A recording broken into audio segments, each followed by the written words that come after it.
बार में दो लोग शराब पी रहे थे और उनका आपस में झगड़ा हो गया। उन्हें चोट लगी और खून भी बह रहा था। लड़ाई खत्म होते होते एक की सांस रुक गई। ये देखकर दूसरा आदमी वहां से अपने घर भाग गया। घर के अंदर आने के बाद उसने अपने शर्ट पर खून के धब्बे देखे।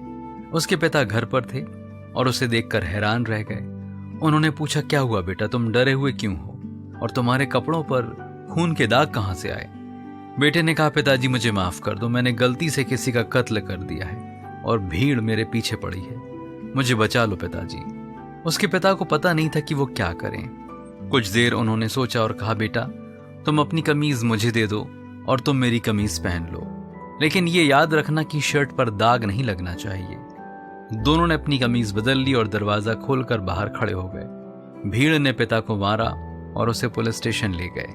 उसे जज के सामने ले जाया गया और कुछ हफ्तों बाद इस जुर्म के लिए फांसी पर चढ़ाने का आदेश दे दिया गया।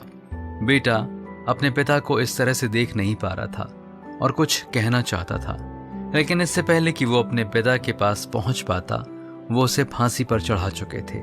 वो जोर जोर से रोने लगा कि पिता, आपने मेरे जुर्म को अपने ऊपर क्यों ले लिया? उसी वक्त उसे अपने पिता के शब्द याद आए कि मेरी शर्ट पर दाग नहीं लगना चाहिए। बेटा एक कातिल से एक अच्छा नागरिक बन गया। प्रिय मित्रों, ठीक इसी तरह कोई है जिसने हमारे पापों के कारण अपनी जान दी। वह जो पाप को जानता भी ना था, वह जो निर्दोष था, उसने हमारे पापों को अपने ऊपर ले लिया ताकि हम जीवन पाएं, और वह है प्रभु यीशु मसीह। अब बदले में हम क्या कर सकते हैं? क्या कम से कम हम अपनी शर्ट को बिना दाग के रख सकते हैं? बाइबल हमें बताती है 2 कुरिन्थियों 5वां अध्याय 21वीं आयत में, जो पाप से अज्ञात था उसी को उसने हमारे लिए पाप ठहराया कि हम उसमें होकर परमेश्वर की धार्मिकता बन जाएं।